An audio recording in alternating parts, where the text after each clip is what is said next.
Hello साथियों, नमस्कार। मैं राजेश। तो दोस्तों, आज हम लोग जो देखने वाले हैं अपना एक बहुत ही महत्वपूर्ण टॉपिक, जिसका रिलेटेड है ये आत्महत्या से। दोस्तों, आप आत्महत्या से बहुत ही भली भांति परिचित होंगे।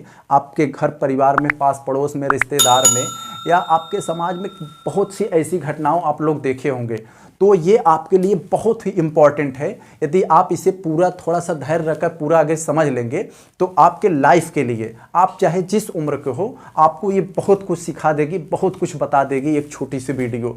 तो आप जिससे समाज में या आप घर परिवार में कोई ऐसी गलती कर रहा है तो आप लोग उसे बता सकते हैं कि आत्महत्या की स्थिति, मतलब किस स्थिति से वो बाहर निकल सकता है। तो सरकार ने कुछ मसौदा तैयार किया है, जो करंट में ये आया कि सरकार ने कुछ रणनीति बनाई है। कोरोना काल के बाद, जैसे ही कोरोना लगा उसके बाद आत्महत्या की घटनाओं में बहुत ज़्यादा तेज़ी से ग्रोथ देखा गया, वृद्धि देखी गई। तो आज जो स्थिति इस समय बनी है कि बहुत सी दिन प्रतिदिन देख रहे हैं हम लोग, आत्महत्याओं की घटनाएं इतना तेज़ी से जो है ग्रो कर रही, इतना तेज़ी से बढ़ रही है। तो इसी को लगाम लगाने के लिए सरकार ने कुछ ठोस कदम उठाए हैं, ठोस रणनीति बनाई है। वो रणनीति क्या है, इसको हम लोग देखते हैं। अभी यहाँ पहुँचेंगे, सरकार की रणनीति क्या क्या है, क्या क्या सरकार करने वाली है, इसको हम लोग देखते हैं। तो इसके पहले, इसके साथ साथ हम लोग ये देखेंगे कि जो है सरकार ने अब तक क्या किया, लोग आत्महत्या क्यों करते हैं, अगर कोई आत्महत्या करने वाला है तो उसको पहचाना कैसे जा सकता है, और सरकार ने अब तक क्या क्या प्रयास किए हैं, इसके सभी पक्षों पर हम लोग नज़र डालेंगे। तो 1 मिनट हम लोग देख लेते हैं। सबसे पहले आत्महत्या होती क्या है, आप लोग तो इससे परिचित होंगे ही। जब कोई व्यक्ति जानबूझकर अपने प्राण को त्याग देता है, अब जानबूझकर अपनी हत्या कर लेता है, तो इसी को आत्महत्या कहा जाता है। और ये आत्महत्या से रिलेटेड अगर हम कुछ आंकड़े देखें तो ये आंकड़े क्या क्या कर रहे हैं मेरे भाई, जो आत्महत्याएं जितनी हो रही हैं वो 1 लाख पर वर्ष, यानी हर साल में, जो सरकारी आंकड़े बता रहे हैं कि हर साल में करीब 1 लाख जो है आत्महत्याएं घटित होती हैं अपने भारत में। और यह भी बात इसमें है कि एक साल में जो 1 लाख आत्महत्याएं घटित होती हैं, उनमें अधिकांश लगभग 40% के ऊपर जो होते हैं 15 से 29 वर्ष की उम्र के लोग होते हैं। क्यों ऐसा होता है मेरे भाई? क्योंकि यही ऐसा उम्र है, इसी उम्र में प्यार मोहब्बत का मामला होता है, दिल टूटने का, जुड़ने का मामला होता है, शादी विवाह का मामला होता है, नौकरी चाकरी का मामला होता है, ज़िंदगी में चढ़ाव उतार का होता है, कहीं कुछ किया कुछ नहीं हुआ, अच्छा खराब हुआ, क्या हो रहा है, बाल बच्चों, शादी विवाह, घर परिवार, टेंशन, झगड़े, राजनीतिक, ये सभी समस्याएं ज़्यादातर इसी उम्र में घटित होती हैं। इस उम्र में के बाद जो है व्यक्ति जो है एक अस्थायित्व की ओर जाने लगता है। तो यही है, इस उम्र में जो है इसने जो है तेज़ी से ग्रोथ देखा गया। अब हम लोग देखते हैं कि अन्य तरह की जो आत्महत्याएं होती है वो कहाँ कहाँ, किस किस क्षेत्र में आत्महत्याएं घटती हैं।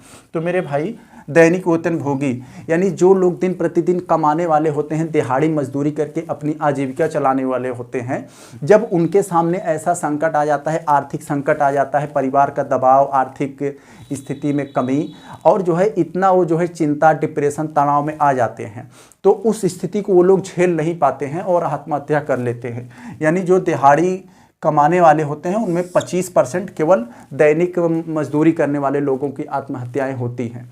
कृषि क्षेत्र में अगर देखा जाए तो उसमें 6.5% है। किसान जो होता है उसमें लोन बढ़ गया, फसल अच्छी नहीं हुई, तनाव आ गया, जो है कर्ज लिया है किसी से, साहूकार से, इत्यादि की वजह से वो डिप्रेशन, तनाव और चिंता अवसाद में आ जाता है और आत्महत्या कर लेता है। तो जो कृषि क्षेत्र में किसानों की आत्महत्याएं होती है वो 6% है। अगर हम लोग व्यवसाय की बात करें मेरे भाई, तो व्यवसाय में 16.5% है। व्यक्ति जो है ले देकर, लोन लेकर, कर्ज लेकर, ऋण लेकर अगर कोई बिजनेस शुरू किया, बिजनेस डूब गया, बिजनेस नहीं चल रहा है, बिजनेस बंद हो गया, इत्यादि के जो कारण आत्महत्याएं हो रही हैं वो लगभग 16.5% हो रही हैं। यहाँ हम लोगों ने देख लिया 16% ये हो गया। और एक सबसे महत्वपूर्ण बात, बेरोजगारी, यानी जो बेरोजगार थे कोरोना काल में, इनकी जो है आत्महत्या जो हो रही थी वो कम हुई। आप लोग सोच रहे हो भैया ये क्या उल्टी बात है? उल्टी बात है, देखिए पहले ध्यान से। क्यों? क्योंकि जो बेरोजगार लोग थे पहले, वो उनका जैसे पड़ोसी अच्छा खासा कमा रहा है और ये नहीं कमा रहे हैं, उनको बेरोजगार है, तो ऐसी स्थिति में लोग आत्महत्या कर लेते थे, तनाव, डिप्रेशन, चिंता में आकर। लेकिन जब कोरोना काल बाद लॉकडाउन लगा, देखे कि अन्य पड़ोसी लोग, अन्य लोग जो लोग कमा रहे थे वो भी बेरोजगार हो गए, तो ये लोग सोचे कि यार हम तो पहले ही थे, अच्छे अच्छे लोग जो है गिर पड़े तो हमारी क्या औकात है, हम भी तो पहले से ऐसे थे। तो इसी को कहा जाता है कि जो है इस स्थिति को देखते हुए लोग ये सोचे कि यार ये तो पहले से कमा रहा था, तो इसका जब छूट गया तो हमारा क्या। तो यानी इनके कलेजे को थोड़ा सा ठंडक पहुंचा कि यार चलो, जब ऐसे लोग बेरोजगार हो गए तो हमारी क्या बात है। तो इसमें इसलिए जो है बेरोजगारों की संख्या में थोड़ी सी कमी देखी गई है कोरोना के बाद। अब हम देखते हैं जो सबसे महत्वपूर्ण बात कि सरकार ऐसे क्या क्या ठोस कदम उठाने जा रही है आत्महत्या को रोकने के लिए, जिसे सरकार कह रही है कि हम 10% कम से कम आत्महत्या की घटनाओं को 10% कम करेंगे। यानी जितनी आत्महत्याएं हो रही हैं उसमें हम 10% की कमी लाएंगे। तो क्या क्या है मेरे भाई, सरकार कह रही है कि हम निगरानी तंत्र को मजबूत करेंगे। निगरानी तंत्र मतलब जैसे सोशल मीडिया पे भड़काऊ भाषण, भड़काऊ बयान, भड़काऊ चीज़ें, उल्टी सीधी चीज़ें दिखाकर लोगों को भरमाया जाता है, भड़काया जाता है इत्यादि पर लगाम लगाएगी। और जो है तमाम गांव दूर दराज क्षेत्रों में जो लोगों का उत्पीड़न होता है, महिलाओं का जो है उत्पीड़न होता है, लोग चिंता अवसाद में होते हैं, बूढ़े हो जाते हैं, उनकी अच्छे से केयर नहीं की जाती है। तो सरकार एक टीम बनाकर जो है एक्सपर्ट टीम वो गांव-गांव में भेजेगी 100 नंबर की तरह। तो उस स्थिति में वहाँ वो लोग केयर करेंगे, देखेंगे, उनको सलाह देंगे कि हाँ ऐसी स्थिति में आने के बाद वो क्या करें और क्या न करें। तो ये सरकार करेगी। दूसरी बात जो सरकार करने जा रही है कि हम एक जिला में एक मेंटल हेल्थ केयर खोलेंगे। यानी हर जिला में सरकार का ये लक्ष्य रखा है कि भारत में जितने भी जिले हैं हर जिले में हम एक एक जो है मेंटल हेल्थ केयर खोलेंगे, मानसिक स्वास्थ्य केंद्र खोलेंगे। तो इससे होगा क्या कि जब लोग जो है किसी भी मामले से चिंता अवसाद तनाव डिप्रेशन की वजह से, किसी भी वजह से शादी विवाह तलाक और अन्य बेरोजगारी इत्यादि की वजह से आने के बाद जो लोग तनाव चिंता में आ जाते हैं और वो लोग कुछ समझ नहीं आता आत्महत्याएं कर लेते हैं। तो ऐसे लोगों को देखभाल के लिए, ट्रीटमेंट के लिए जो है मानसिक स्वास्थ्य सरकार खोलेगी हर एक जिला में। अब हम लोग देखते हैं और क्या करने वाली है सरकार। मानसिक कल्याण पाठ्यक्रम यानी शिक्षण संस्थाओं में छोटे से छोटे बच्चों से लेकर हायर जो है क्लासेस के में जो है हर एक सिलेबस में ये जो है मानसिक स्वास्थ्य पाठ्यक्रम डाला जाएगा। यानी मेंटल हेल्थ केयर से रिलेटेड सिलेबस में दिया जाएगा कि जब ऐसी व्यक्ति जो है चिंता अवसाद तनाव डिप्रेशन समस्याओं से क्यों ऐसे आ जाता है व्यक्ति, क्यों इसमें इतना जकड़ जाता है, और जब जकड़ जाता है तो उसके निकलने के रास्ते क्या क्या हो सकते हैं। तो इन सभी से रिलेटेड जब वो पढ़े रहेंगे तो उनके दिमाग में हर एक चीज़ें रहेंगी, तो आत्महत्या को वो लोग अंजाम कभी नहीं देंगे। वो लोग जो कुछ करेंगे ज़्यादातर सही करेंगे। आगे अगर हम लोग देखें और क्या करने वाली है सरकार, सरकारी जो रासायनिक पदार्थ हैं जैसे चूहे की दवा हो गई, सल्फास हो गई, अन्य तरह की जो बाज़ार में आसानी से उपलब्ध हो जाते हैं, खुल्लम खुल्ला बिकते हैं, तो उन पर सरकार प्रतिबंध लगाएगी, बहुत कानूनी सख्त लगाएगी। तो जिससे कि लोग जो है बूढ़े लोग होते हैं ज़्यादातर, ये लोग जो है आसानी से वहाँ उसको जो है ख़रीद नहीं पाएंगे। आसानी से जब खरीद नहीं पाएंगे तो इसमें कुछ कमी आएगी ही जब उनको मिलेगा नहीं। अन्य तरह का अगर हम लोग देखें क्या होगा कि जैसे यहाँ पर शिकायत केंद्र खोलेगी सरकार। जैसे व्यक्ति के अगर कोई मान ली दूर दराज क्षेत्र में है, वहाँ पर जो है मेडिकल हेल्थ केयर नहीं है, मेंटल हेल्थ केयर नहीं है, तो सरकार एक जो है हेल्पलाइन नंबर खोलेगी कई ठो। तो वहाँ व्यक्ति जब चिंता अवसाद तनाव इत्यादि की स्थिति से गुजर रहा हो तो जो है एक फ़ोन में मिलाएगा और उसे खूब अच्छी अच्छी बातें बताई जाएंगी। भैया आप इस स्थिति में आ गए हैं तो आपको क्या क्या करना चाहिए और क्या क्या नहीं करना चाहिए। तो ऐसी समस्याएं जो है, ऐसी बातों को वहाँ बताया जाएगा, उन्हें अच्छे से समझाया जाएगा। वो जो है तब ये आत्महत्या को अंजाम नहीं देंगे। क्योंकि जो भी व्यक्ति आत्महत्या करता है वो जो है उसकी एक दिन की प्लानिंग नहीं होती है, उसकी जो है एक जो है बैकग्राउंड पीछे से बनती रहती है। उसकी पीछे से कई दिन के पिछले कई दिनों से उसकी ऐसी स्थिति बनती है और एक दिन आते आते इतने ज़्यादा चरम पर पहुंच जाती है उसकी मनोस्थिति, वो उसको कंट्रोल नहीं कर पाता। उसको लगता है कि हाँ आत्महत्या के अलावा हमारे कोई चीज़ें बची नहीं है और वो व्यक्ति आत्महत्या को अंजाम ले लेता है। तो ये होगा, सरकार ने ये शिकायत केंद्र खोलेगी। अगर हम लोग देखें ये जो कारण, अगर आत्महत्या की घटनाएं क्यों हो रही हैं, इसके कारण क्या क्या हैं, तो मेरे भाई मैंने पहले बताया आत्महत्या जितनी भी होती है उसका अधिकांश तो यही होता है प्यार मोहब्बत में दिल टूटने का मामला होता है। टूट गया, अगर कहीं से जुड़ गया तो फिर जुड़ने के बाद फिर कहीं से स्थिति ठीक नहीं चल रही, पति पत्नी में झगड़े चल रहे हैं, या तो अगर झगड़े हो रहे हैं तो तलाक हो गया, तलाक का मामला, शादी नहीं हो रही है उसका मामला, बेरोजगार है मामला, अन्य तरह के कहीं कुछ बिजनेस किया कुछ डूब गया ये नहीं मामला। तो ऐसे तरह की जो है तमाम तरह की समस्याएं होती है। ये ऐसा जीवन होता है कि इसी जीवन में व्यक्ति चढ़ाव उतार, झगड़े, शिकायत, तलाक, विवाह, बाल बच्चे, माँ बाप, हेल्थ केयर, पास पड़ोस, ऐसी समस्याओं से व्यक्ति इतना जकड़ जाता है। और इन जकड़े हुए व्यक्ति जो है एक दिन इतने ज़्यादा मनोस्थिति, मनोतनाव में आ जाता है, उस डिप्रेशन, चिंता, उसकी हालात इतनी गंभीर हो जाते हैं तो उसे लगता है कि भैया आत्महत्या के अलावा हमारे पास चीज़ों कोई बची ही नहीं है, तो उसे ऐसी ही घटनाओं को अंजाम दे देता है। तो यही होते हैं। अगर हम लोग आगे देखें कि कहाँ कितना आत्महत्या की घटनाएं हो रही हैं, तो मेरे भाई सबसे ज़्यादा ये महाराष्ट्र में हो रही है आत्महत्या, उसके बाद तमिलनाडु, उसके बाद मध्य प्रदेश। यानी महाराष्ट्र, तमिलनाडु, मध्य प्रदेश, ये राज्य की बात कर रहे हैं। तो सबसे ज़्यादा जो आत्महत्या की घटनाएं घटती हैं ये होती है महाराष्ट्र में। अगर हम केंद्र शासित प्रदेश की बात करें तो ये है दिल्ली में। दिल्ली में लगभग 13.5% आत्महत्याएँ पूरे जो है केंद्र शासित प्रदेश का अकेले होती है।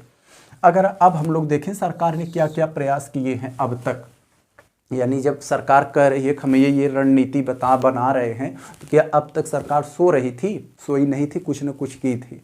क्या की थी कि सन 2017 में सरकार ने ये मेंटल हेल्थ केयर शुरू किया था। जैसे सरकार कह रही है हम हर एक ज़िला में एक मेंटल हेल्थ केयर बनाएंगे, उसी तरह से सरकार ने सन 2017 में कुछ ज़िलों में मेंटल हेल्थ केयर बनाई थी कि लोग जब चिंता, अवसाद, तनाव इत्यादि की स्थिति से गुजर रहे हों तो जाकर अपना अच्छे से इलाज करवा लें और उस स्थिति से बाहर निकल जाए।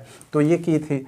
अब एक हेल्पलाइन किरण शुरू की थी, यानी एक नंबर विशेष होता था, उस नंबर के लोग मिलाएंगे और मिलाने के बाद उन्हें खूब अच्छी अच्छी बातें बताई जाएंगी। उन्हें जो है बताया जाएगा आप फ़ोन पर कि कैसे आप कर सकते हैं। जो दूर दराज के लोग हैं, पहुंच नहीं सक रहे हैं मेडिकल हेल्थ केयर में, तो उनके जो है ऐसी स्थिति से बाहर निकालने के लिए उन्हें जो है एक फ़ोन नंबर है, उस फ़ोन नंबर पर कार्य करेंगे तो उन्हें बताया जाएगा। और ये मनोदर्पण शुरू किया गया था। ये मनोदर्पण क्या था कि कोरोना काल में ये शुरू हुआ था। कोरोना काल में हम लोग पता है व्यक्ति सब लोग घर पर आ गए और घर पर पति पत्नी का झगड़ा, माँ बाप का ये तनाव, पास पड़ोस से, डिप्रेशन में, नौकरी का आर्थिक संकट इत्यादि के कारण लोग जूझ रहे थे और जूझते जूझते वो डिप्रेशन, संकट, चिंता, अवसाद से गुजरने लगे। और गुजरते गुजरते व्यक्ति जो है एक दिन इतना ज़्यादा गुजर जाता है कि वो गुजर ही जाता है। तो इस स्थिति से बाहर निकालने के लिए सरकार ने कोरोना टाइम पर एक मनोदर्पण नाम का हेल्पलाइन शुरू किया था। ये भी जो है उनको ऐसी फ़ोन पर कुछ अच्छी अच्छी बातें बताने के लिए किया गया। अगर हम लोग पहचान की बात करें तो जो व्यक्ति आत्महत्याएं करते हैं तो उनमें पहले से पहचान क्या की जा सकती है, तो उनमें होता क्या है, जो सरकार ने बताई है कि ऐसे उसके लक्षण क्या क्या दिखाई देते हैं जो आत्महत्या करने वाले हैं। तो लक्षण यही होता है भाई जैसे वो उसके साथ कोई जो है खौफनाक घटनाएं घटी होती, जैसे मैंने बताया कि प्यार मोहब्बत का मामला, शादी विवाह, तलाक, बाल बच्चे, बिजनेस और जो है नौकरी चाकरी इत्यादि का जो मामला होता है, इस स्थिति से व्यक्ति जो है तनाव में आ जाता है। तो जो व्यक्ति तनाव, चिंता, अवसाद में आता है उसकी जो है आंखें अमूमन लाल लाल हो जाती हैं, वो किसी से बात नहीं करता है। अगर बात करता है तो बहुत ज़्यादा गुर्रा कर, बहुत ज़्यादा गुस्से से बात करता है और जो है शांत रहता है, वो कुछ करता नहीं, ठीक से खाता पीता नहीं, कहीं घूमना टहलता नहीं है, हंसता बोलता नहीं है। तो ऐसी स्थिति बनी रहती है कई दिनों तक व्यक्ति की, और वह बनते बनते एक दिन जो है चरम पर इतना पहुंच जाती है तो व्यक्ति जो है आत्महत्या की स्थिति को अंजाम दे देता है। तो यही है, कुछ उसके लक्षण होते हैं जो सरकार ने बताई। उपाय क्या क्या है मेरे भाई? इसके उपाय बहुत से हैं। उपाय क्या क्या हो सकते हैं कि जैसे व्यक्ति जो है सरकार को ये सब जो है सुविधाएं जल्द से जल्द लागू करे कि हम हर गांव में मेंटल हेल्थ केयर खुलवाए, हर ज़िला में, और जो है ज़्यादा से ज़्यादा जागरूकता लाए लोगों के अंदर कि भैया व्यक्ति के जो है किसी भी समस्या का समाधान आत्महत्या नहीं हो सकता।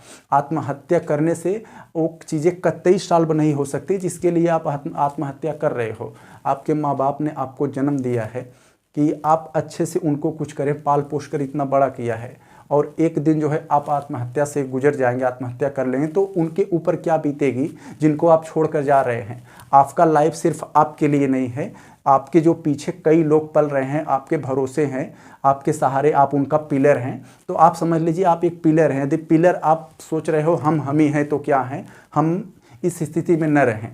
तो क्या कि पिलर होता है वो लोगों का भार संभाले रहता है, उसके ऊपर भी कई लोग होते हैं। आपके जाने से अन्य लोगों के ऊपर क्या प्रभाव पड़ेगा, क्या जो है उन पर जो है इम्पैक्ट आएगा, तो इसे जो है आपको केयर करना चाहिए। तो ये इससे सभी जागरूकता सरकार को चलानी चाहिए ज़्यादा से ज़्यादा, और व्यक्ति जो है ऐसी स्थिति से चिंता, अवसाद, तनाव, डिप्रेशन इत्यादि से वो बाहर निकल जाना चाहिए। तो हमने देख लिया इसके जो महत्वपूर्ण बातें थी कि यह करंट मुद्दा था क्या, आत्महत्या के आंकड़े क्या क्या कह रहे हैं इस समय, और सरकार ने आत्महत्या को रोकने के लिए जो करे हम 10% की कमी लाएंगे, ये क्या क्या सरकार करने वाली है, और कारण कुछ देखा, और कहाँ कितना आत्महत्याएं हट रही हैं इसको हम लोगों ने देखा, और सरकार का कुछ प्रयास हम लोगों ने देखा। इसके बाद हम लोगों ने देखा पहचान कैसे की जा सकती है, इसके कुछ उपाय देखा हम लोगों ने क्या क्या इसके उपाय हो सकते हैं।